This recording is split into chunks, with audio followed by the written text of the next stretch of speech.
छत्रपती संभाजीनगरमध्ये कला केंद्र बंद करण्यासाठी ग्रामस्थ एकवटल्याचं पाहायला मिळालं। थापटी तांडा गावामधील कुलस्वामिनी कला केंद्र बंद करण्याची मागणी त्यांच्याकडून होती। देवगाव येथील सरपंचांसह ग्रामस्थांचा सुद्धा सामूहिक आत्मदहनाचा इशारा पाहायला मिळालाय। तर सोमवारपर्यंत कला केंद्र बंद न झाल्यास आत्मदहन करण्याचा इशारा या सगळ्यांनी दिलाय।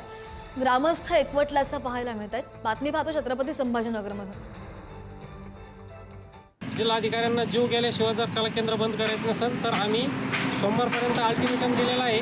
मंगळवारी आम्ही आत्महत्या केल्याशिवाय राहणार नाही, आत्मदहन केल्याशिवाय राहणार नाही। तत्कालीन सरपंचाने याला NOC दिली होती आणि आमच्याकडे तो बांधकाम परवाना घ्यायला आला होता, पण आम्ही त्याला बांधकाम परवाना दिला नाही। आम्ही कुठलाही त्याला एक कागदही दिला नाही आणि आम्ही रास्ता रोको केले।